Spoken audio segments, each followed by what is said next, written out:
Hey everybody, welcome to First and Goal for Week 10. It's Week 10 already. We're in the double digits in the NFL season. I can't believe it already. With really only 6 games left for most teams, 7 games left rather, and the season will be over.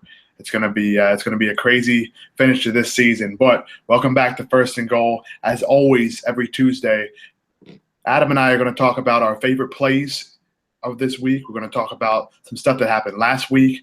And of course, one of the things we like to discuss each week is those first thoughts. That's exactly what First and Goal is for. So, as always, welcome to First and Goal, presented by Rosters.com. If you have not tuned into Rosters yet, haven't tried it, I highly recommend doing so because if you go over there and use promo code CURVE, you can get an instant $20 bonus on your initial $10 deposit. So be sure to check that out. Last week, I guess I want to say last week, but it ended last night. But yes, Week 9 NFL DFS was a good one at Roto Curve. We had some quite a solid performance from the tools. Top 3 quarterbacks and the top 3 cheat sheet. Running backs were great. Tight ends were great. All the top 4 scored a touchdown. And it was a lot of fun. I know we had some good calls. We had some bad calls on RC Live and First and Goal last week. But it's one of those weeks where there's a lot of points scored. And it was a lot of fun games. So with that being said, I'm going to bring in my partner, Adam Pfeiffer. I want to talk about the week ahead in NFL. So, Adam, what's going on? You giddy about last night or no? Giddy would not be the word that I would. Tilted. I'm not we'll get into it, but that was, at least the NFL got a good primetime game. I'll just leave it at that. Yeah, we will definitely touch into that game a little bit more later. But what we'll like to do first is we will talk about our Week 9 thoughts, some things that happened last week that need to be discussed. At quarterback, the top 3 were Marcus Mariota, Matt Ryan, and Aaron Rodgers. For those of you that played the slate that included Monday night, Tyrod Taylor was QB4. So in a week where everybody was on Luck, everybody was on Breeze, everybody was on Rodgers, 2 of the top 4 finishers were very cheap, and Marcus Mariota and Tyrod Taylor. So, Adam, elaborate on that because I know those are 2 of your favorite quarterbacks in the NFL. Yeah. So I have so many bad calls, but so far Tyrod and Mariota have been making me happy. Tyrod after last night is quarterback 8 in fantasy. Mariota's quarterback 9. Mariota is actually tied with Matt Ryan for the most games with multiple touchdown passes this year. Was 7.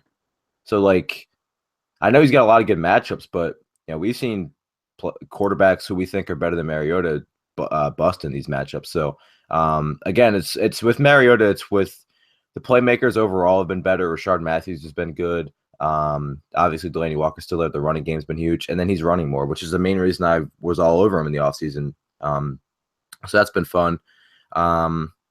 I mean, I guess I can say the Tyrod rant, but he's legitimately a top tier quarterback in the NFL, in case you were wondering. So I'll leave it at that. But yeah, he's quarterback 8 heading into his bye week, and he has no Watkins, no McCoy or Gimpy McCoy for a couple games, and not a lot of volume. So he's last year he was behind Cam and Russell Wilson in fantasy points per drop back, just super efficient. And so far this year he's been efficient again. And I mean, last night might have been the best game of his career. So yeah, it's fun to watch these 2 guys for sure.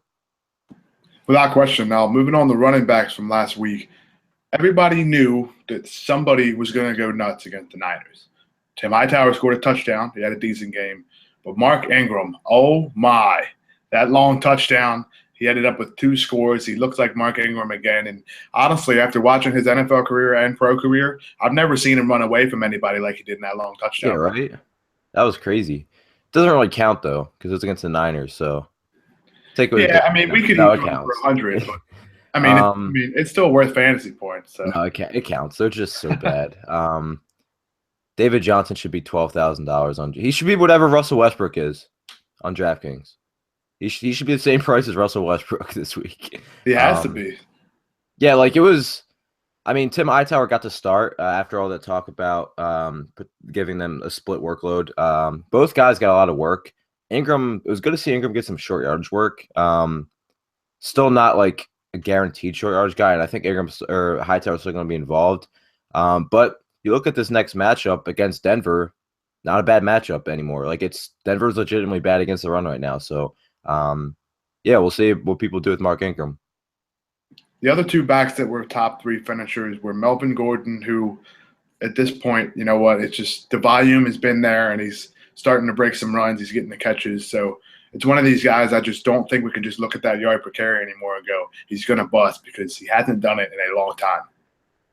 Yeah, he gave me my second loss in one of my seasonal leagues. I had Matt Ryan and Mike Evans in this league, get me off to a 75-point start, and then I got trashed by Melvin Gordon and Zeke. So, yeah, the last 2 weeks, there was a lot of talk about him not being good and all that stuff, and I was a believer of him just being average at best. But sometimes it really doesn't matter. And the last 2 weeks, he's looked really, really good. I saw him Pro Football Focus. He had 110 of his total yards on Sunday came after contact. So like he was just forcing missed tackles, breaking tackles. So the last 2 weeks he's looked really good. The volume's obviously there, and he's in play every single week. I mean, he gets a decent matchup against Miami this week, and with the amount of plays that San Diego runs in the red zone, they still lead the league in red zone plays, and the volume he's getting inside the red zone, he probably has arguably the highest touchdown equity in the NFL among running backs right now. Yeah, I mean, he literally scores every time inside the 5, and he takes him 2 carries or 3 carries. I know the Chargers had a play where it was third down and they got sacked, but there was a penalty. Yeah, that didn't make me mad at all going against Melvin Gordon. That didn't frustrate me. I mean, it happens. But it's one of those situations where the guy's volume is there. So Dude, pretty much every week it becomes a play. I'll actually get to it when we get to the Chargers game, but his usage in the red zone is insane. I'll get to that in a little bit. Of course. And the one more guy we wanted to mention, Adam touched on, that Denver has not been very good against running backs. Latavius Murray finishes running back 3 this week with 3 touchdowns. I don't know if we'll see that again, but it is something to keep an eye on, because that's 2 straight weeks now where Latavius Murray has dominated the touches at running back for the Raiders. Yeah, and they said that was going to happen coming off his injury, and it's interesting because we saw in the offseason that Jack Del Rio said they're going to feed him, and then the first 6 or 7 weeks it was Latavius Murray gets 10 carries, Rashard gets 4, DeAndre Washington gets 6, Alawale gets 3, and now the last 2 weeks it's been pretty much all Latavius Murray. So it's good to see. Oakland is on a bye this week, but yeah, if like with the passing game funneling between Crabtree and Cooper, if the running game can get some consistency of where all the touches are going, then this will be a pretty nice offense to project and play in DFS. Yeah, absolutely. It's not many offenses in the NFL where you can use the quarterback, receivers, and the running back, but at some point for the Raiders, that is going to happen. We saw it happen before. Yeah. Now, wide receiver last week, it was Mike Evans on Thursday night, and then after that, I mean, Michael Thomas was the wide receiver too, and he had a good game, but it wasn't just out of control or anything. There were a lot of receivers that did not live up to expectations. Antonio Brown was having a horrible day until the fourth quarter. So yeah, I was going against him too in that league, so that was cool. Yeah, well, there you go. So you had a pretty tilting week. It sounds like it's seasonal. In my other seasonal league, though, I did drop 160. So there you go. So you can't complain too much, right? Yeah, but yeah, Michael Thomas is like legitimately the Saints' #1 receiver right now. Yes. Leads the league, leads their team in red zone targets, tied for Brandon Cooks in touchdowns. They're running plays for him. Like if you watch that game, like they're legitimately running a bunch of plays for him. So. Until his price goes up, I'm going to keep playing him probably. He looks like legit. That second touchdown catch he had was ridiculous. It might have been the best touchdown catch of the year.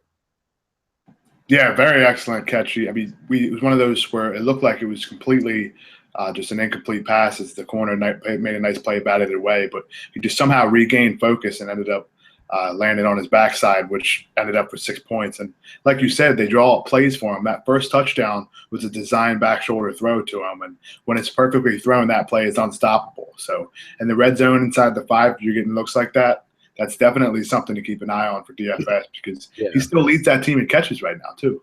Yeah, and if you watch that play, like if you just keep playing wide receivers, especially wide receiver ones against the Niners, like it looked like Michael Thomas was boxing the defender out for a rebound. Like he just had no chance. He was completely behind Michael Thomas, and it was just an easy pitch and catch. Now moving on to tight ends, just 2 tight ends that were excellent. Jimmy Graham last night, and Adam, Jason Witten, 8 for 130 and a touchdown. What in the world? Yeah, I'm so mad because like I had him in seasonal, and like I wanted to play him in DFS, but I didn't like his price compared to guys like Rudolph and Gates. So like, yeah, it was an awesome game for him. The Browns have been bad against tight ends. So yeah, I guess if you're gonna play this gross Thursday night game, maybe Pitta. But yeah, Witten, I think that's like his second game ever with that amount of yardage or something like that. Like, obviously not a big yardage guy, and Dez was non-existent. So yeah, it was nice to see. But next week we'll probably have like 30 yards. So Yeah, that's definitely something that would be chasing points. Before we move on to each game, which we're all here for, I just kind of want to give Adam the platform right now. Talk about Tyrod Taylor. I know a lot of people were upset about his price or why it was so cheap. I know personally I was upset that he wasn't on the main slate because I definitely would have used him at 5K. So let's just take a minute here, Adam. Just Tyrod Taylor. Let me hear it. this is me sipping my tea. Metaphorically, it's not actual tea.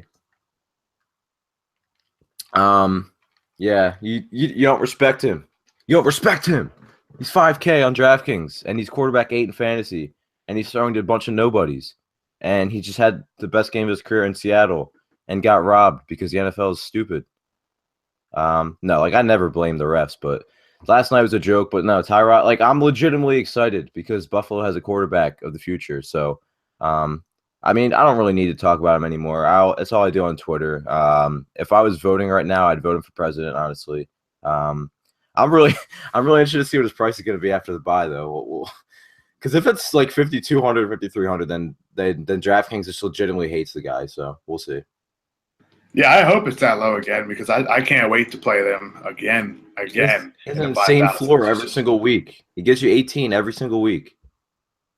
Yeah, I think what we're going to have to do is we're going to have to change your lower third to try to put Tyrod Taylor in there as your last name because I think that would look good, right? Adam, Tyrod Taylor, Pfeiffer? Yeah, I'm definitely about it, 100%. Yeah, I mean, I'm jealous of the lower third. I'm currently having technical difficulties, so you have to just look at the clothing I have on rather than that beautiful lower third. But, to each their own, we'll have to go from there. So let's move on. If Tyrod and Kyrie ever collab, it's over for me. That would be – could you imagine? You're going to have a son and name him Kyrie Taylor. Pfeiffer. Like a hyphenated one? Yeah. All right, let's move on. Week 10, there's a lot of games this week. There's only 4 teams on bye, I believe. So it's going to be one of those slates where there's a lot of plays. So let's dive right into it. The first game, Cleveland Browns at the Baltimore Ravens. When I see this, I think of the quarterback against the Browns. I think of the running backs against the Browns, receivers. Problem is, it's Joe Flacco. Steve Smith is hurt right now, questionable to play. Dennis Pitta is not getting as many targets anymore. Terrence West, maybe, but I don't know. I'm sad that it's this Ravens offense playing against the Browns this week, Adam. Yeah, and last week we saw Kenneth Dixon play a lot compared to Terrence West. So I usually love targeting quarterbacks against Cleveland.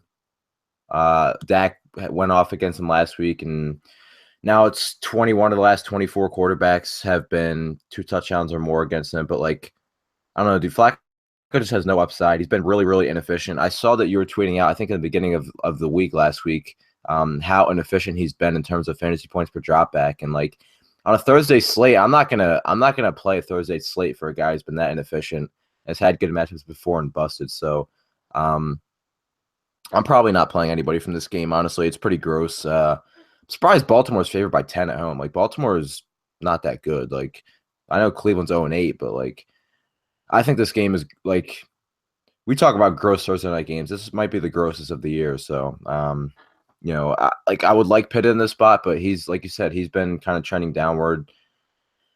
Terrence West, there's decent plays in this game. There's just not a glaring play where I want to play people from this on this slate. Like, it's not like a couple weeks ago where David Johnson was against the Niners. Like, it's just not for me. I don't want to play anybody really.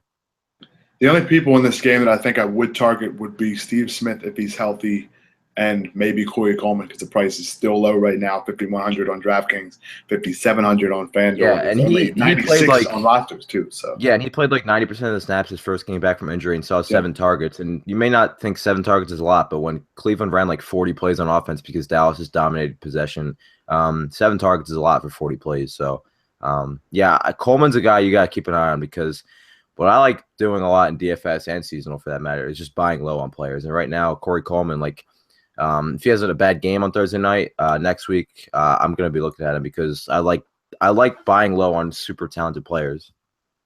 Yeah, that's exactly what Coleman is. Just to touch on one number before we move on to this next game, you mentioned Flacco's inefficiency, 0.34 fantasy points per attempt this year. That's not even per dropback, per attempt. So that's lower than Brock Osweiler, Brian Hoyer, Blaine Gabbert. You could have stopped. You could have stopped after Osweiler. You definitely could have stopped after Osweiler. Yeah. The sad part is he's literally a tenth of a point per attempt lower than Case Keenum. Why the hell is he not minimum price on DraftKings? You got me. Him and Tyrod's prices should have been flipped for the whole season. Tyrod Taylor is legitimately. Remember? Did you? Oh, I don't know if you watched the game, but it was I forget his name. I think his name's Sean something. The not John Gruden guy from Monday Night Football. He was saying like how there was like a debate between Ravens fans if they want. He was like, man, Ravens fans sitting here wondering if they would rather have Joe Flacco or Tyrod Taylor right now. Sure about that? Come on now. Dude. I was at that game against the Raiders for the Ravens a couple weeks ago, and the guy literally favorite receiver is grass.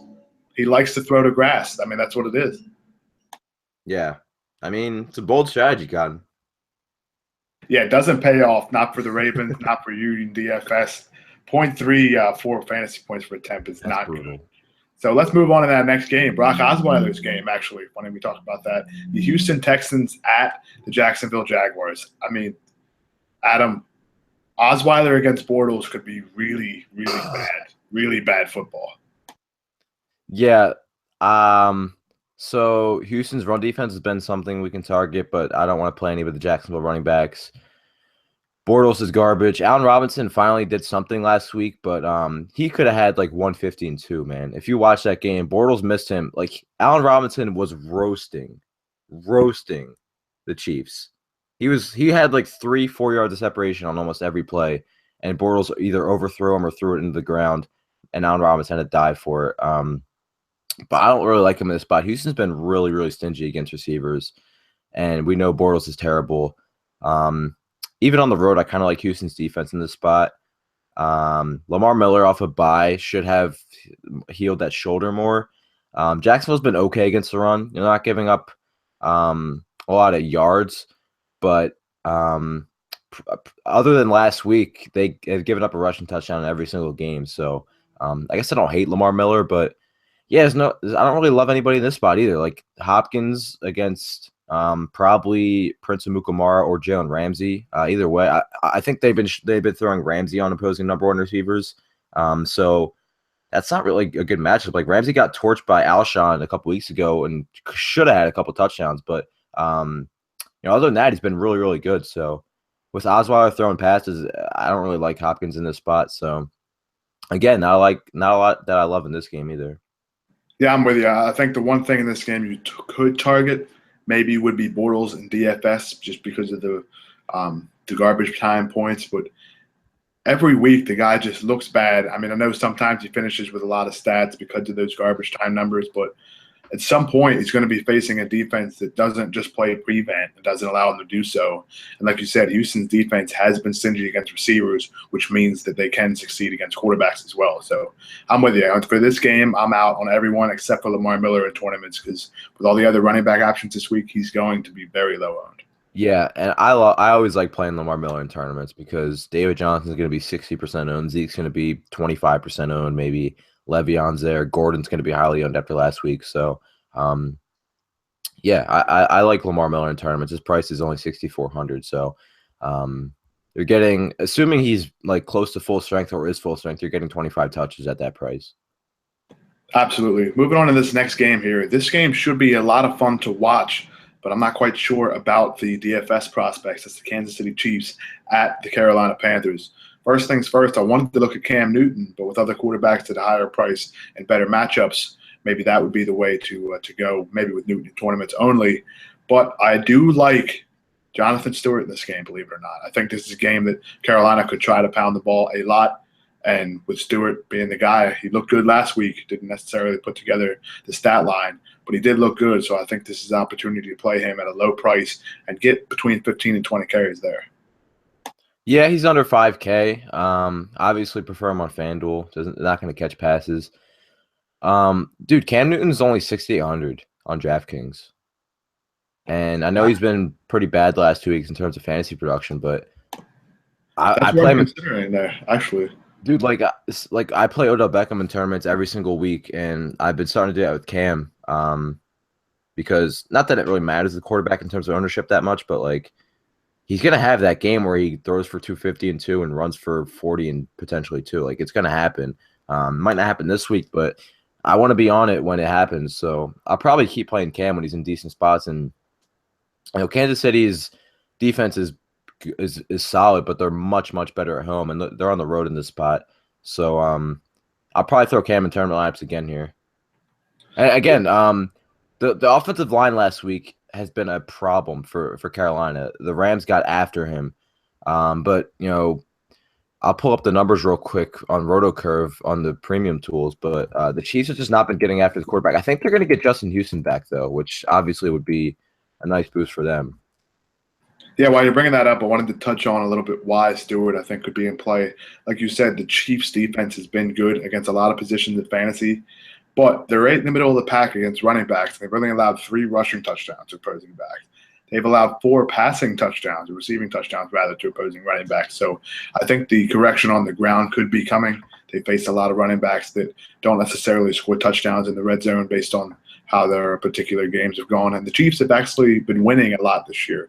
So, when an opposing team is winning, usually the team against them tries to throw more. So I think this could be a game script worth using for Jonathan Stewart. And Adam, I just have a question for you. If Charkandrick West is the guy again, Spencer Ware is out, which I don't know if it's going to happen, are you going to use him, or are you just going to stay away from that cheap chalk? I probably won't play him. He didn't look good last week. Carolina's been really good against the run. Yeah, like what's his price on DraftKings?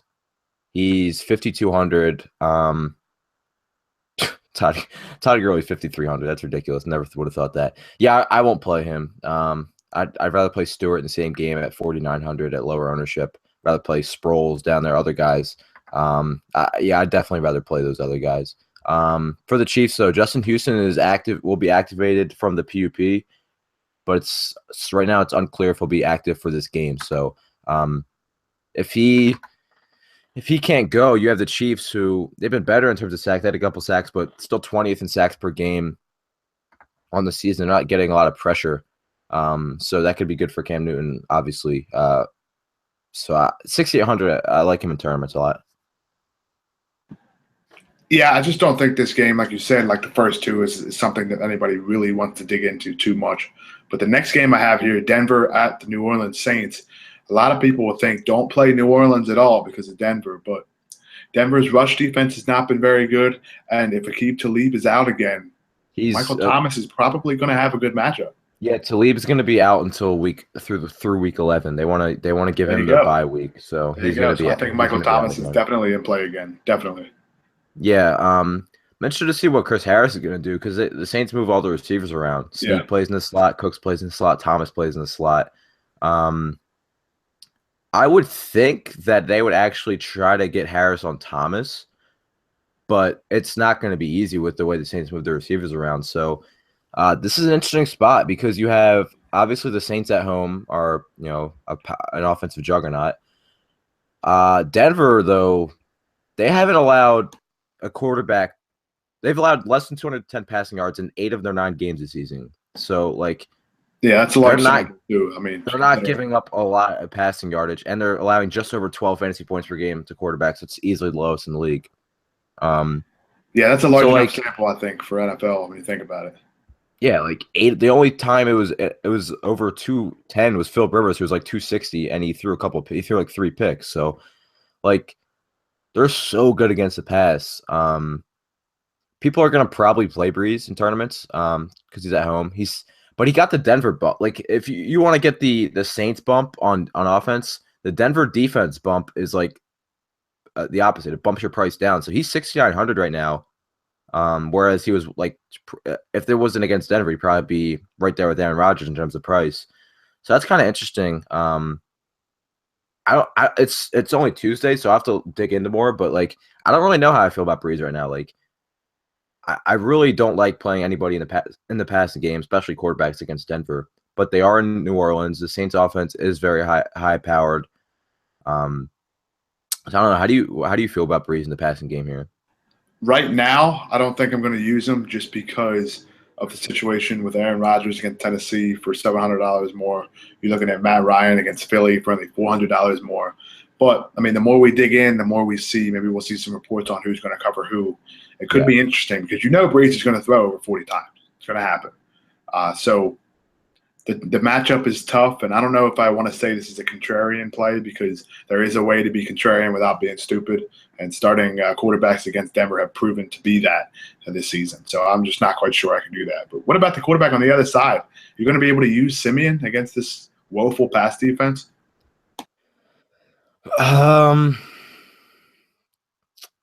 That's the reaction I had too, to be honest with you. I have no idea right now. I just don't know what his upside is. Like he's 5,600. Like I'll probably have some of him. Like I like Emmanuel Sanders in this game. He leads the NFL in red zone targets. Well, he's tied with Jordy and Brandon Marshall with 16. And Denver, like you would think Denver would be a run heavy team inside the red zone, but they're actually calling pass like a ton. And we know where the passing volume is going in this offense. Emmanuel Sanders and Demaryius Thomas have combined for about 53% of their targets, which is, I think it was around 60 last year. So, yeah, like where the ball's going in this offense. And Sanders has clearly been the red zone guy in this offense. So against the Saints, I like Emmanuel Sanders in this spot. His price is definitely fair. And he's being targeted a little bit more than Demaryius. Thomas has the big play ability, obviously, but if I had to pick one, it'd probably be Sanders, who I like a good amount. And then I guess we got to talk about Devontae Booker, who was brutal last week against Oakland, but he played 82% of the snaps and has like an even better matchup than what would have been against Oakland, against the Saints, who are allowing a touchdown and a half per game on the ground, the highest rate in the league.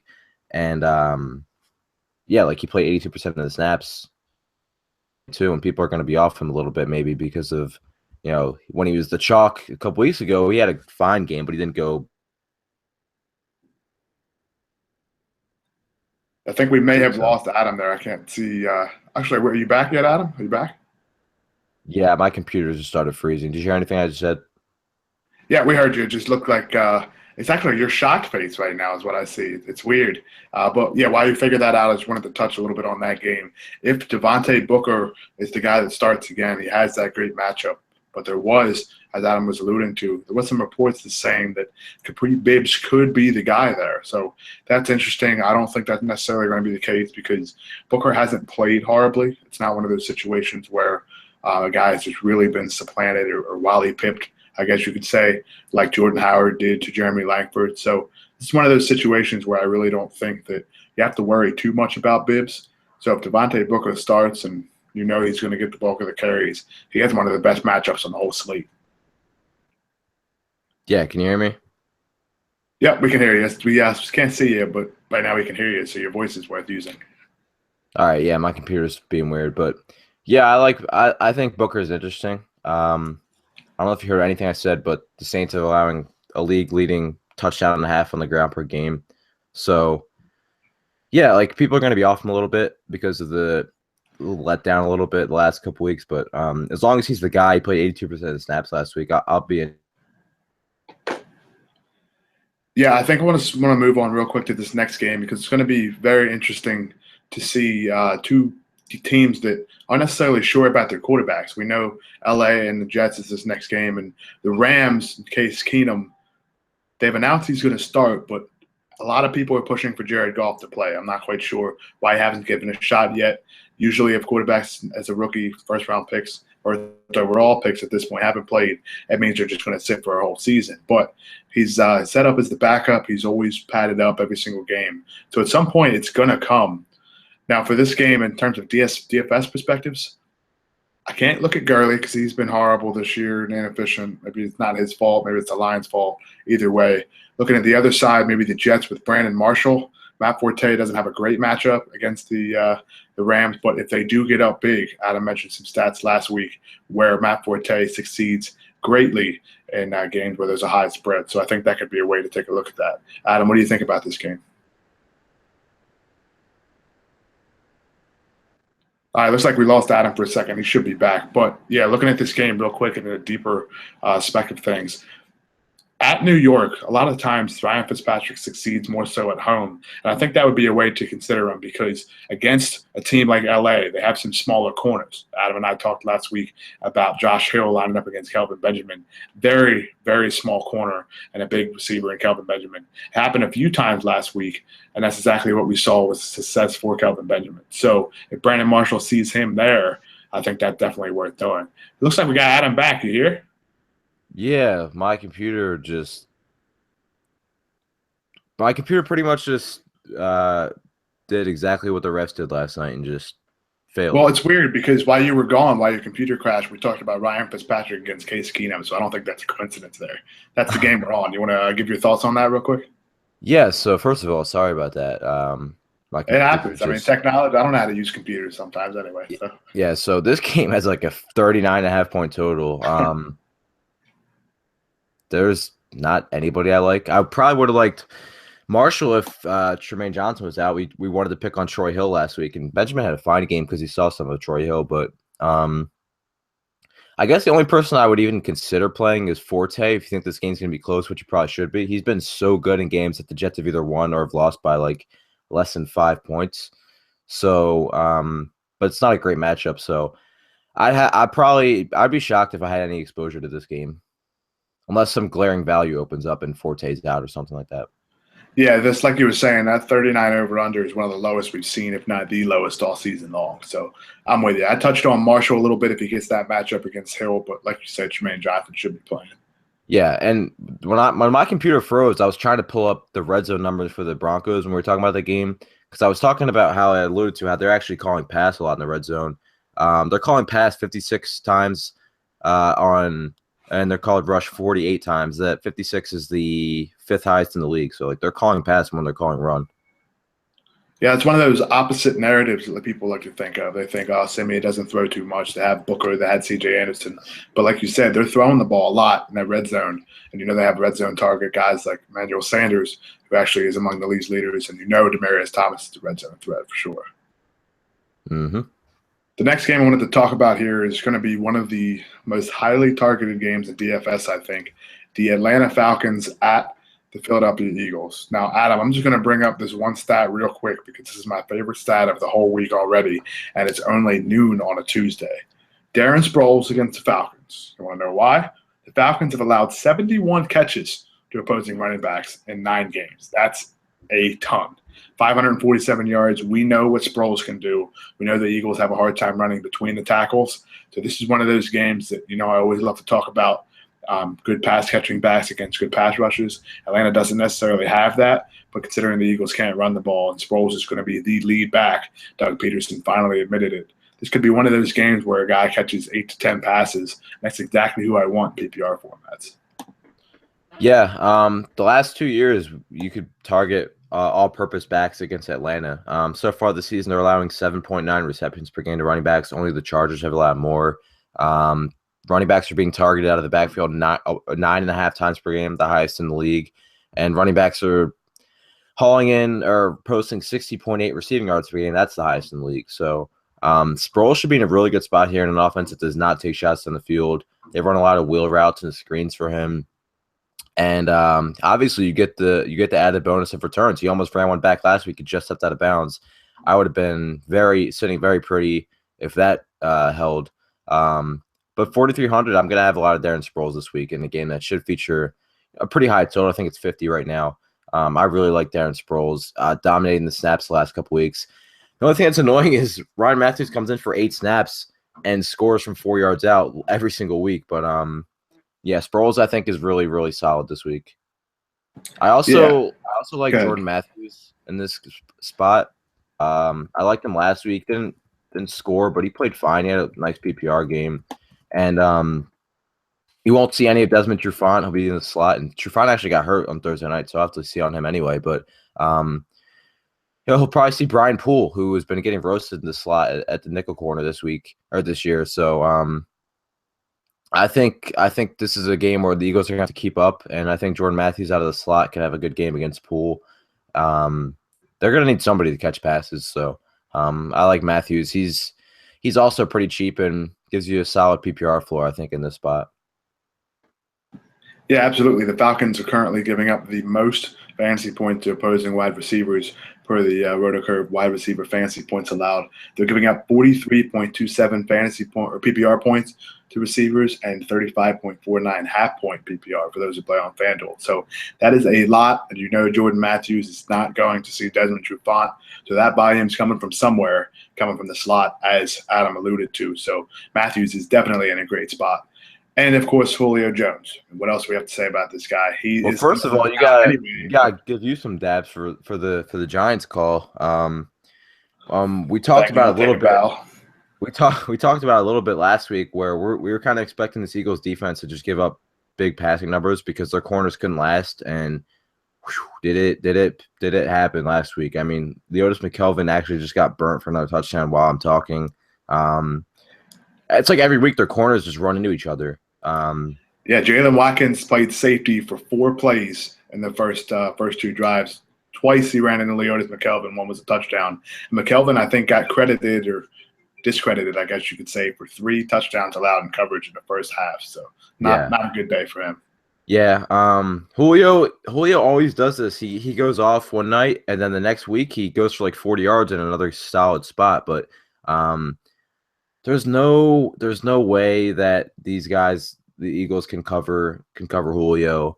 Matt Ryan's playing incredible, and again, Julio has this like potential right now where he can crush value without even scoring because he gets so many yards. He leads the NFL in yardage in terms of receiving, leads the NFL in 20-yard and 40-yard passing receptions. Matt Ryan leads the league in both those attempts. Like I love bringing this up, but like it's fun to bring up because it's come to fruition that the Falcons wanted to take more shots down the field this year, and they've been doing that more than anybody in the NFL. So you're always going to get a couple shots down the field with Julio, and against Leotis McKelvin and company, he could easily corral one for a touchdown. So Julio, yeah, he's got to be looked at right now as the wide receiver 1 for this week. Yeah, I want to touch on this Eagles defense here because I think it's an interesting point to bring up because I do think Matt Ryan's an excellent play. Again, kind of to piggyback off of the Eli stack last week. On 3rd downs now, and actually 2nd downs a lot this NFL, and nickel coverage, Malcolm Jenkins moves to the slot. That's because Ron Brooks got hurt. They're not exactly confident in their other corners to play. So that means Jalen Watkins is playing safety. Now, as a Florida Gator fan, I like Jalen Watkins, but he's not a very good cover guy at all. I mean, he had a couple big hits last week, but the guy hasn't been able to cover for quite a long time in the NFL. I guess it's his 3rd year already. So I wanted to mention that because you have McLeod, who's a good safety but not a great cover guy. You have Leotis McKelvin, Nolan Carroll, Malcolm Jenkins, and Jalen Mills. So 5 of those 6 guys can't cover. The one guy that can cover is Malcolm Jenkins, and he's going to be on a slot receiver or a tight end. So this could be a huge day for Matt Ryan. I'm considering using him in cash, but I definitely will have a stack of him, Mohamed Sanu, and Julio Jones, maybe even 2 or 3, because like Eli last week, this game could be really, really ugly for the Eagles defense. Yeah, the Eagles defense is a lot better at home, but they're also playing arguably the best offense in the NFL. So this will be interesting. I think Ryan and Julio stacks are going to be fine. Sanu's been sneaky good too. And then what do you think about Devontae Freeman? Well, let me check Tevin Coleman because obviously that would make him a much better play if Coleman were to sit again. But you can. I think Benny Logan might come back too. But like you've been able to run between tackles against the Eagles last couple weeks. Coleman was working on the side at Monday's practice. So right now he's kind of still on his way back.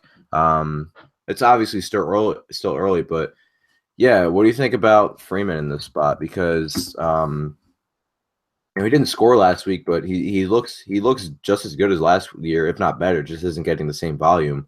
So we'll see. I mean, you can run against the Eagles inside without Benny Logan there. Yeah, I do like Devonta Freeman a lot this week. My only issue, though, 6,800 on DraftKings, 7,000 on FanDuel.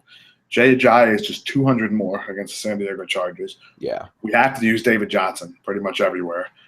And it's going to be tough to not use Julio or another top receiver. So you're going to be kind of hard-pressed for cash. So I think that makes Devonta Freeman a good GPP play because this has the opportunity to have a very low ownership. We will have that ownership rates up for you on Thursday night. I want to take a look at that, but the problem is if you're using him as a contrarian play, that means you're fading Jay Ajayi or David Johnson, Le'Veon Bell, Zeke Elliott. So there's a lot of better options, I think, but it doesn't mean he's a bad play. Yeah, and I think with the Falcons, it's always going to be people who are playing Atlanta guys. They're going to look for Matt Ryan and Julio first, and Freeman's kind of an afterthought. And then most people won't play Ryan. If people are playing Ryan, they're going to play Julio, and they're not going to play Freeman. So, yeah, his ownership's probably going to be pretty low. Yeah, for sure. I want to move on to this next game because I think it'll be very quick. Minnesota at Washington. When I first saw this game, I thought, nope. Looking at players, don't want to play Kirk Cousins, don't want to play Sam Bradford, don't want to play Minnesota backs, don't want to play Washington backs. Now I look at the receivers. There's no way I want to play any Washington receivers against Minnesota's defense. The only person I think I could play, maybe Stephon Diggs, because we saw him have a huge PPR day in the first game, I guess, of Pat Shurmur calling plays. So maybe you'll see a volume day there. But then again, he could be seeing either Norman if Norman's back or any other of those corners like Breland, something like that. One of these bigger corners could shut him down in the short game. But I don't think either one of these teams have the potential to put up big numbers on offense this week. So this is a game for me that I'm fading. Yeah, if you want to go Diggs, I don't mind it. The offense right now is kind of tailor-made for him to get a lot of receptions, which is good for DraftKings, obviously. According to Pro Football Focus, 29 of Sam Bradford's 38 aim pass attempts last week traveled less than 10 yards down the field. Like they're just kind of trying to hide how bad that offensive line is. And with no real, like Laquan Treadwell's barely played, they have no really vertical threat in this offense. So they're going to keep seeing that. And obviously Diggs had a big PPR game last week for the Vikings, pulling up his numbers right now. I know he had close to 15 targets, career high 13 receptions on 14 targets, but he only had 80 yards. So obviously, like, you're not getting a lot of upside in this offense, but you can get a nice little reception floor. I kind of like Washington's defense here. They've been getting after the quarterback a little bit. They're 8th in the NFL in sack rate at just over 7%. This Vikings offensive line is terrible. The running game is terrible. They're not going to put points on the board. So I definitely like the Redskins defense. Sam Bradford and the Minnesota quarterbacks are getting hit 17.4% of the time, according to our RotoCurve premium tools. That's the worst in the NFL behind Miami, Indianapolis, Cleveland, and Tampa Bay. So they're bottom 5 in that regard. So the Redskins could get some pressure here. Yeah, it's an interesting play. I hadn't really thought about that. But, of course, against that offensive line and Sam Bradford, who has not been good, and it's hard to fault him. Against pressure, it's hard for any quarterback to be good. Makes for an interesting play. This next game I wanted to talk about here is I think will be a very interesting one from a DFS perspective because I think a lot of people will be on Atlanta and Philadelphia. A lot of people will be on another game we talk about later in San Francisco and Arizona, maybe some Miami and San Diego. But this game I think could be very, very beneficial for your DFS lineups. That's the Green Bay Packers at the Tennessee Titans. We saw Derrick Henry could miss a bunch of games, a bunch of weeks going forward with an injury. So DeMarco Murray gets all of the work now instead of just 90% of it.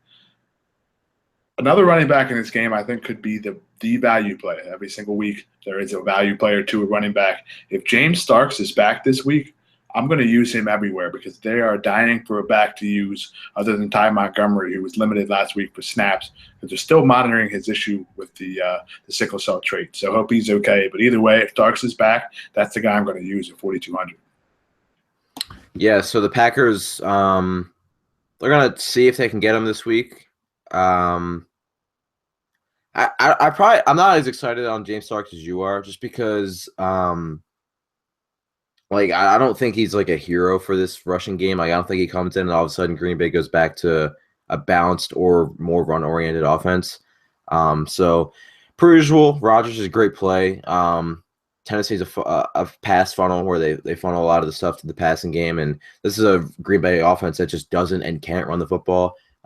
Rodgers, career high in pass attempts right now. Teams are averaging about 37 pass attempts per game against the Titans. The corners are, their corners are playing better than they actually are, I think, but they're not going to be able to. I think Jordy's in a great spot. Cobb didn't have any setbacks. He played a little bit towards the end of the game and scored. So good to see him back and didn't have any setbacks. So I like the passing game per usual for the Packers. And it's a shame that Jared Cook's not healthy. We could get a nice Jared Cook revenge game here. All kidding aside, though, I like Mariota again, man. Going against one of the top run defenses in the league, probably going to be chasing points here, you'd think, but maybe not because Green Bay has not played well. So, but since week 5, Marcus Mariota has finished as quarterback 1, quarterback 4, quarterback 7, quarterback 9, and quarterback 2. Like I talked about earlier, he's tied with Matt Ryan for the league lead in multiple games with games with multiple touchdown passes with 7.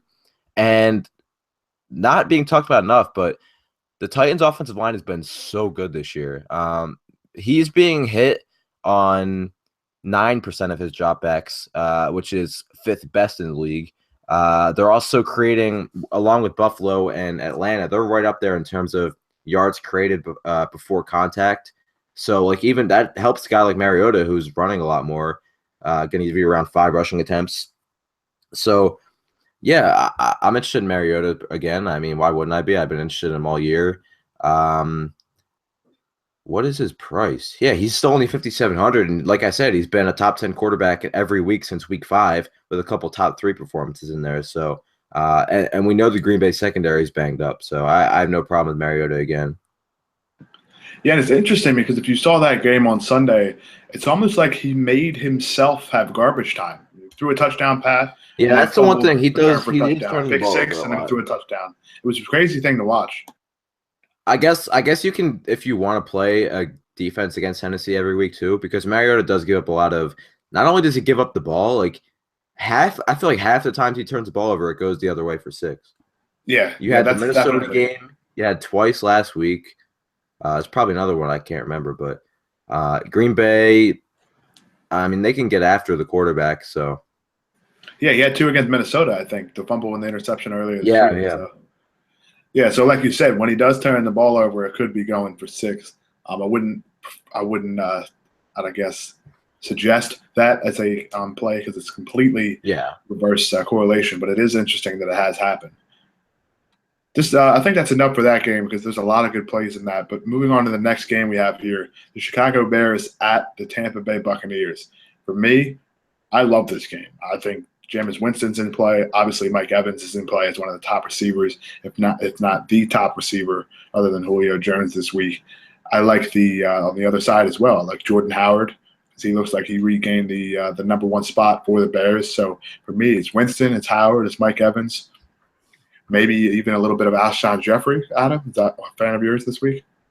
Yeah, I love Alshon this week. Just obviously got to keep an eye on Mike Evans with the concussion. He has to get cleared first, but I think they're expecting him to play from what it looks like. So that would obviously be ideal. But, yeah, Mike Evans is in play every single week. He's been incredible.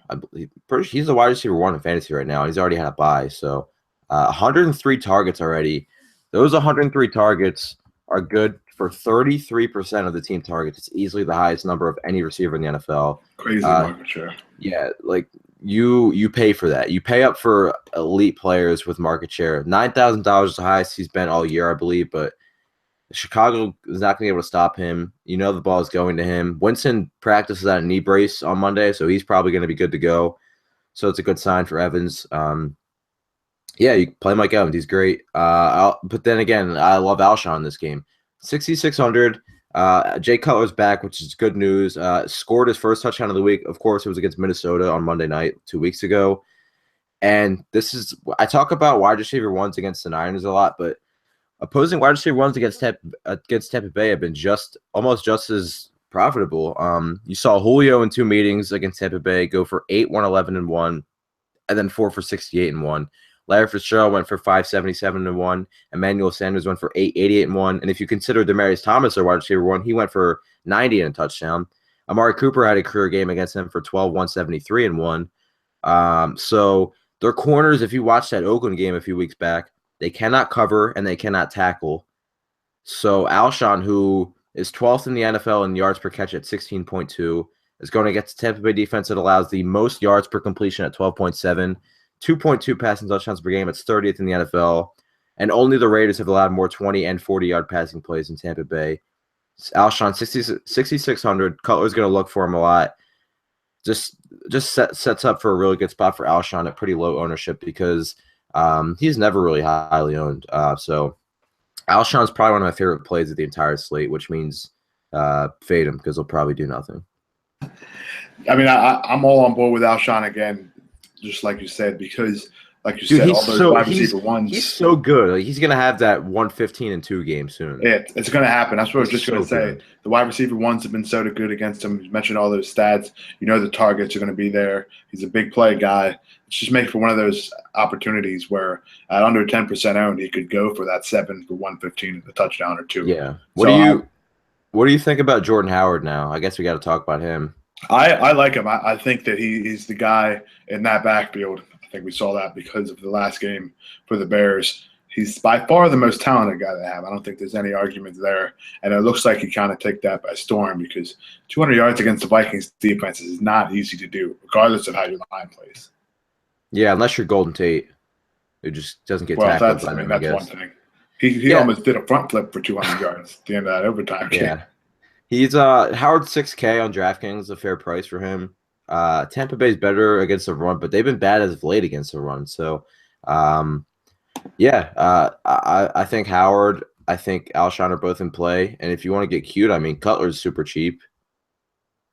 What is he? 5,300. I might have some Cutler.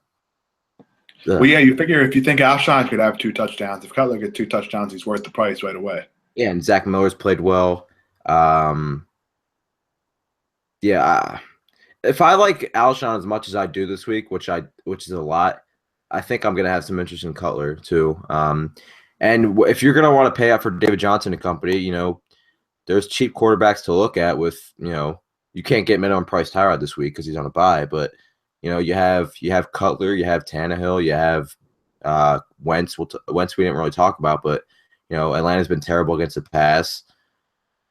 So there's some guys you can look at, and I think Cutler is interesting because Tampa Bay's secondary has just been so bad.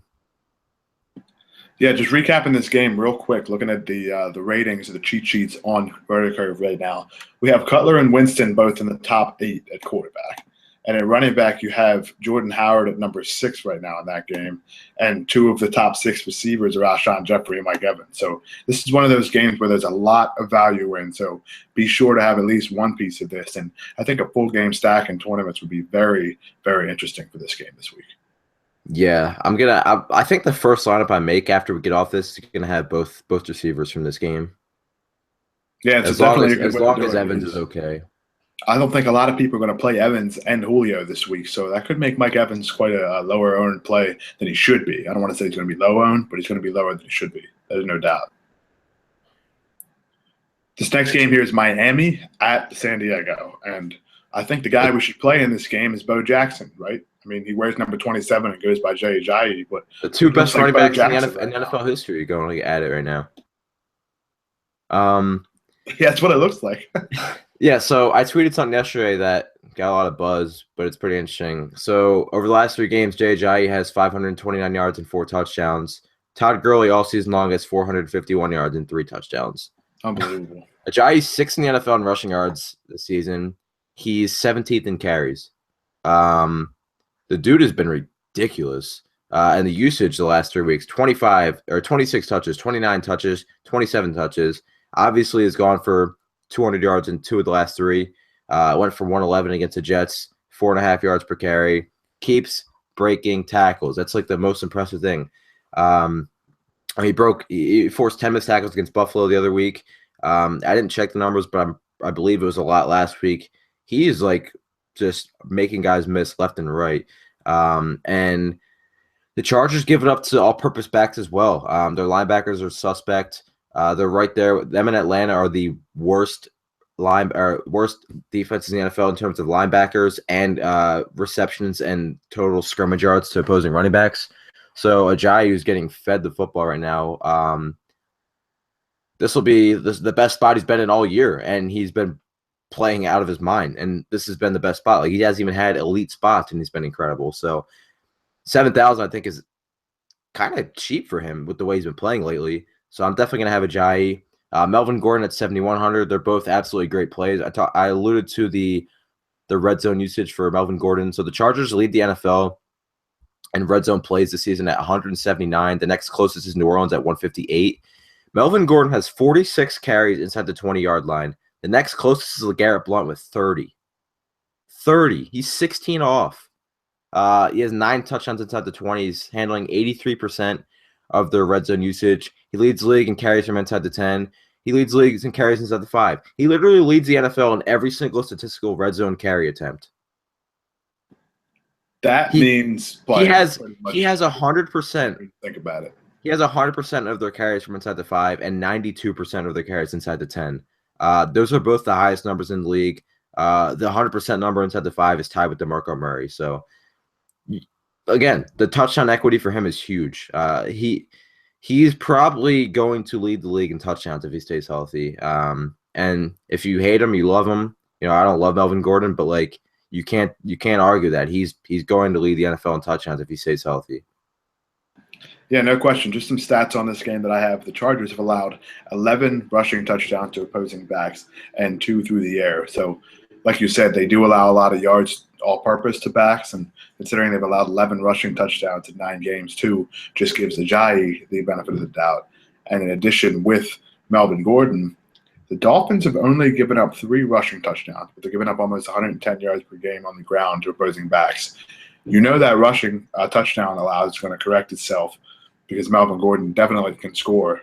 And at this point, the guy has a chance for 3 touchdowns every week. He has 1 touchdown basically every week, and he almost has 2 every week. So it's almost just worth using him regardless of the matchup, when you think about it. Yeah, it's that kind of usage is ridiculous. That kind of red zone usage is ridiculous. Touchdowns are no guarantee. They're very unpredictable, but right now with Melvin Gordon, they kind of are. Yeah, it's odd because you always think, you know what, it's going to be one of these games where he doesn't score. Well, kind of still waiting for it when you think about it. Yeah, I don't think it's going to happen. Denver was twice, but that's Denver. And, I mean, he's going to score against Miami probably. He's going to score against some other teams in his division that don't have great run defenses. So he could lead the league in NFL rushing or in NFL total touchdowns, I think. Yeah, I think he will. Let's move on to this next game because this game just had one guy all over it. Go ahead. Real quick, Tyrell Williams, I like again. Okay, yeah, he scored on a slant last week, so he's 5,700. His price really hasn't moved. So he's running more routes than Travis Benjamin anyway. He's the wide receiver 1 right now. It's no question. And he is ridiculously fast. I see Matt Harmon from NFL.com charting his next gen stats all the time. That dude can move. So Miami's corners aren't the strongest with Byron Maxwell and Xavier Howard. So at that price, I like Tyrell Williams again until his price moves. He's been good.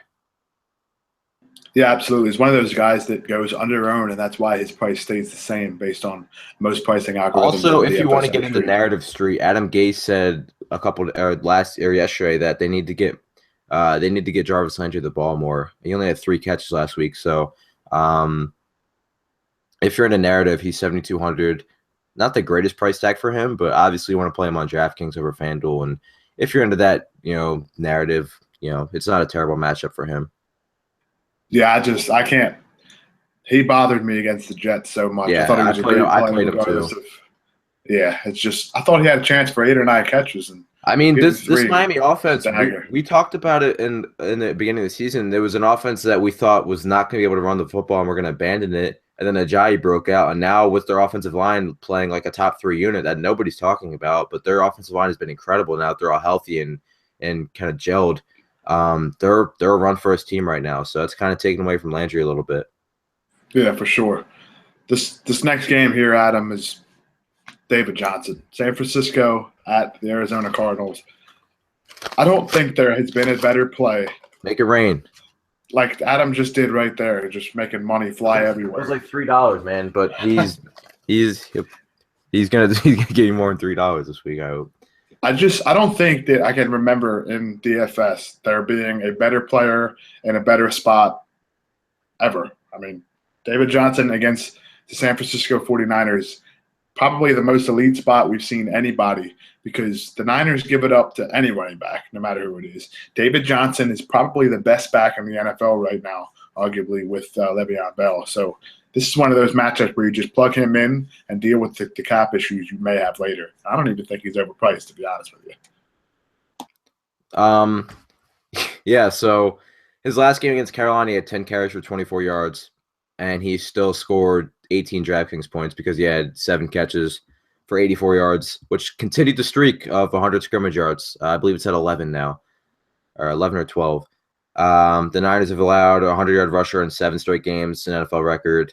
They can't tackle. They have no running game. David Johnson's the best running back in the NFL.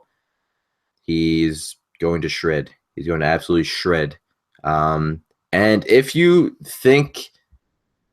fading David Johnson, first of all, good luck. Second of all, play Fitzgerald. Wide receiver ones have been getting roasted, or have been roasting the Niners. So just a real quick breakdown. Kenny Britt in week 1 didn't do much. 4 for 67. He was wide receiver 43. Kelvin Benjamin went for 7, 108, and 2. He was wide receiver 3. Doug Baldwin went for 8, 164, and 1. He was wide receiver 5. Terrence Williams, with Des Bryant out, was their top option. 4 for 44 and a touchdown. He was wide receiver 22. Larry Fitzgerald in the Thursday night game went 6 for 81 and 2 with Drew Stanton at quarterback, was wide receiver 4. Robert Woods, 5 for 44 and 1, wide receiver 20. Mike Evans, 8 for 96 and 2, wide receiver 3. And then I consider Michael Thomas the Saints wide receiver 1. Last week, he went 5 for 73 and 2. He was wide receiver 2. So they have no match for Larry Fitzgerald. So I like him a lot as a kind of sneaky, not leverage play, but somebody that you can kind of get lower ownership because everybody's going to be playing David Johnson. I don't know how many people are going to be playing both him and Larry Fitzgerald. Yeah, I think Palmer to Fitzgerald is a very interesting sneaky stack here because, like you said, Fitzgerald has the opportunity to score twice, and that means Carson Palmer has to throw. And his dude, he's the 4th most expensive receiver on DraftKings. I think his ownership's going to be really low. Yeah, not a lot of people are going to want to pay that price tag right now, $7,600. Yeah, I just saw it, and I don't want to pay for it, but I'm going to play him in tournaments because I've been playing wide receiver ones against the Niners all year. I'm not going to stop now with one of the greatest receivers in the history of the NFL. Exactly. Yeah, and if you need any other, evidence of why to play David Johnson, the Niners have given up 1,400 yards on the ground in 8 games. They've given up 12 rushing touchdowns in 8 games. They're giving up 33 PPR points to opposing running backs. 173 yards per game is that's ridiculous against running backs by itself, regardless. Now the fact they're giving up all these touchdowns as well, this is one of these matchups where you just cannot fade David Johnson. If he's not 100% owned in cash, I feel sorry for that other 20% or so to fade him. Yeah. I also was going to mention Colin Kaepernick in cash as a cheap floor play because he's rushed 5, 9, and 8 times in his 3 games. 84, 66, and 23 yards on the ground. But his price jumped to 5,800. If he was like 5,200, I would play him, but I don't want to play him against Arizona at 5,800. I like playing rushing quarterbacks against teams like Arizona that blitz and play a lot of man blitz. They've been the best matchup for rushing quarterbacks since 2014, allowing the most rushing attempts, the most rushing yards before contact to quarterbacks. But at 5,800, I'm not doing it. If he was like 5,200, 5,300 maybe for a floor play, because he's given you at least 16 in every start this week or this year, despite going over 200 passing yards just once. But I can't do it at that price, which means I'm off everybody from the Niners. Yeah, that was interesting last week because the Saints spied him early and throughout the game, and the guy threw for 400 yards. Now, he's not going to do it against Arizona. There's no way. But it's interesting to see that he does still have a little bit left in the tank as far as passing the ball goes. The problem is New Orleans probably gave him 10 to 15 square feet worth of open windows all game long. So you're not going to see that against Arizona. None. What'd you say? I didn't catch that last part. There was no defense in that game against the Saints. No, oh no, that was bad. That was really bad. I mean, That was it's fun good. to watch. It was good for us, but it's good. Yeah, it was bad for those defenses. I couldn't believe it, really. It was brutal. All right, we have 3 games left, Adam. 2 games left on Sunday and a Monday night game. This game here, Dallas against Pittsburgh, that'll be a lot of fun because Ezekiel Elliott against Le'Veon Bell will be a lot of fun. But this is the time to play that sneaky passing game. And I hate to say that, but the Pittsburgh passing game this week is going to be very low owned no matter what. They didn't have a great week last week despite scoring garbage time twice. I really like Ben Roethlisberger and Antonio Brown combined because a lot of people will be on Ryan Julio. A lot of people won't be on Winston Evans. A lot of people will be on Rodgers to Jordy, maybe even some Flacco to Smith. People aren't going to be considering Big Ben to AB, which I think is a mistake because this Dallas secondary is banged up. They lost Barry Church, Mo Claiborne. I know it's not necessarily evident to take a lot of guys against Dallas because they're on the field not many times, but the way Pittsburgh scores is quickly. So I think this is one of my favorite stacks of the week, and I might mention them a little bit of a teaser here. I might mention them as my stack of the week for my RC consensus rankings. Yeah, as long as Ben's healthy. I mean, so like nobody on their secondary can cover Antonio Brown. No Claiborne, potentially no Church again. So yeah, and Le'Veon like is going to be low owned again. So I love playing these elite guys in tournaments when their ownership's down compared to what it normally is. So I'm not against any of them. Assuming he's quarterbacking again for Dallas, Dak Prescott scored 17 fantasy points in 7 consecutive games. So yeah, like he's in play, I think, because of the rushing and because they run a lot of zone read. I think Jim on RC Live last week talked about how them and Buffalo and the Niners are like the top 3 teams in zone read plays this year. So yeah, they especially do it inside like the 10 and 5 yard line because Zeke is drawing so much attention. So I like Dak if he's quarterbacking again. His price didn't move from last week, 6,100.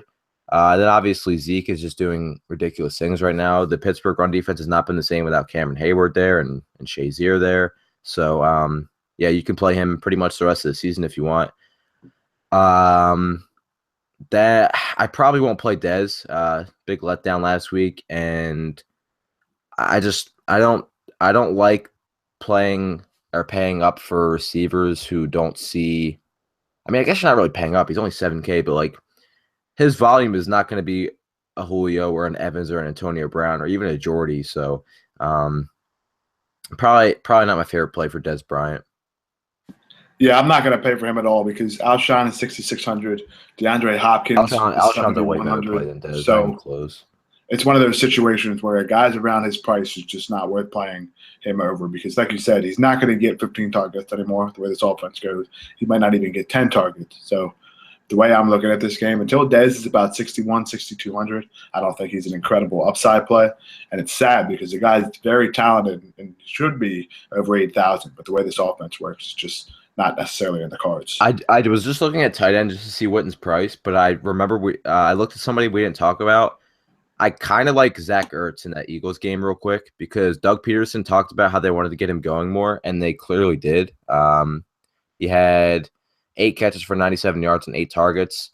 So, I mean, they also trailed a lot in that game, but you would think they would be trailing in this game, and Atlanta's been terrible against tight ends. Their linebackers are terrible. So just wanted to mention that because I forgot about Ertz. Yeah, I'm with you on Ertz. He's actually tight end 1 right now on the RC tool, so definitely something to keep an eye on. Cool. 2 games left here, Adam. The first game here is going to be one of the best games of the year, I think. Yeah, the Seattle Seahawks who lost to the Bills on Monday night. Tough loss for them. See if they can bounce back. Tough loss, but they had more points than the other team. It's weird, but if you watch that game, apparently that's exactly what happened, right? I'm so bitter. I'm such a baby. Well, the Seahawks take on the New England Patriots. I don't know, dude. I don't know who I want to lose more now. It's got to be New England, obviously, but like, I wish both teams could lose after last night. This game has me so like in a scramble because I don't want to play Tom Brady against Seattle, but I do want to play Tom Brady against Seattle. I mean, you saw what Tyrod did last night. You know how many times Tom Brady's going to throw the football. They're without Cam Chancellor on the Seattle side, and Seattle's on the road.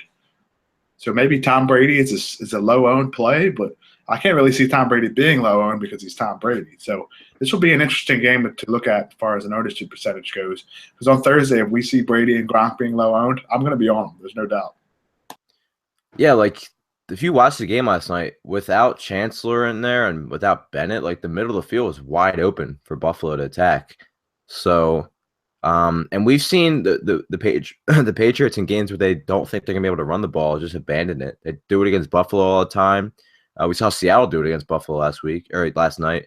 So Brady can throw the ball a lot in this game, especially if Seattle keeps it close. Yeah, I'm fine with Brady, even against Seattle. They haven't been the same on defense the last couple weeks without Chancellor and Bennett in there. We'll see what their statuses are, but him and Gronk, are fine. It's actually really funny at Gronk. If you look at Gronk's price tag, you're probably laugh just at the joke. But yes, it's funny. It's funny. Yeah, I'll let the listeners take a look at that so I don't sound like a 10-year-old, even though I look like one. But yeah, you can play these guys. That's probably it from New England. Like Edelman hasn't really done enough for me to play him. Martellus Bennett's kind of phased out, and like Gronk's like back in full go in Gronk mode. So, yeah. On the Seattle side, you can't play the running back. Tristan Michael's trending downward. Thomas Rawls is not going to play. A report just came out, but he's going to practice this week, so he's getting closer. So the C-Mike era is starting to fade. But yeah, like Russell Wilson looked better, but I don't know if I want to play him in this spot. Yeah, I don't think so either. You know that the Patriots are always focused on taking away that number one option, and I think that would be the deep ball for Russell Wilson. So it could be one of those games where we got Jimmy Graham versus Gronk, though. Pardon? We got Jimmy Graham versus Gronk, though. That'd be cool. Especially since Jimmy Graham looks like back, all the way back. Yeah, he looks as close to Gronk as anybody's been in a long time. So that will be fun to watch. The way I'm looking at this game is basically with Brady's ownership, as I said. But I think you have to play Brady on FanDuel. I'm looking at his price here. Tom Brady's $8,300 on FanDuel. Now, that could be a lot, but Rodgers is $9,000. Matt Ryan is $8,600. Phillip Rivers is $8,100. On DraftKings, Brady is just $200 cheaper than Rodgers, but on FanDuel, he's $700 cheaper. So that's a little bit of a discount there. I think that's where you want to target him if you tend to use him. Yeah. All right, one game left, Adam. Monday Night Football. It's not on the main slates for the big site, but it's still on some other slates, so I think we do need to talk about it. Cincinnati Bengals at the New York Giants. I haven't really looked at this game too much from a DFS perspective. I don't necessarily want to use Eli, so I think the only play here would be Odell Beckham. And honestly, I can't wait to see Odell line up in the slot against Adam Jones. That's just going to be must-watch television. Yeah, play Odell in tournaments every week. That's like my piece of paper from draft day. Just play Odell no matter what. On that little Post-it, just crumple up in your pocket. Yeah. I like Eifert in this game if you're playing this slate. He looked really good. Got a lot of targets in the London game. And the Giants are bad in the middle of the field. That's where you want to attack them. Especially if A.J. Green gets kind of, not shut down, but if he gets kind of contained by the Giants corners with DRC and Apple and company and Janoris Jenkins. So I still like AJ Green. I also like Gio in this spot. He could also catch a lot of balls in this game. So I think this game could be high score. I think we could have another nice Monday night game. Yeah, it would be fun to see because that would be back-to-back weeks in the NFL where a Monday night game is fun to watch, and it seems like that hasn't happened in a while. I mean, it took the best quarterback in the NFL to play on Monday night for the, that's high as you say of Russell Wilson. That's very nice. It's funny. I was looking for a picture of them like together after the game, and I was going to put the best quarterback in the NFL shaking hands with Russell Wilson. I was going to mess with people probably hate me. Yeah, I kind of want to see your mentions after that. I want you to tweet that. See if you can find a Photoshop. I'm definitely going to. I want to see that. All right, that basically wraps up all of the games we talked about. A lot of games this week, 14 in the NFL. I want to just recap real quick what we will have up this week on RotoCurve. As always, each and every week in NFL, tons of content. We have ownership information coming on Thursday night. Adam and I mentioned a lot of stats you can get from the databases with red zone targets, red zone carries, snaps, target rates, snaps played, all sorts of information you can use to help you in your DFS NFL research to make your lineups. We also have a DFS pro on site, Brian Healy, who just qualified for 2 live finals last weekend. So be sure to keep an eye on his cheat sheet coming out Wednesday night or Thursday early morning. We know Adam has an excellent bargains article that comes out each Wednesday, and he has his cash and GPP picks that come out later in the week as well. Be sure to keep an eye on that, especially his cash article, which I read each and every week. It takes a little while to read, but it's definitely worth reading because there's a absolute packed with information. I mean, I've never seen an article with more information and basically anywhere in the industry, so be sure to keep an eye out for that. All this stuff we mentioned, under $1 a day. There's not a better bargain out there. Not to mention, it's not just NFL. We have NBA, MLB, PGA. Of course, MLB is not happening right now, but with basketball and PGA going, just even more of a bargain to go with this NFL DFS offer we have.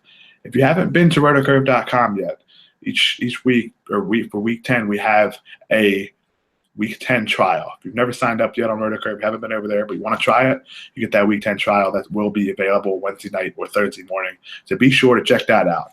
This has been, once again, First and Goal for week 10 in NFL DFS. As always, presented by thegreatrosters.com. For Adam Pfeiffer, I'm Josh Kalachi. Good luck in week 10. Let's win some Buccaneers.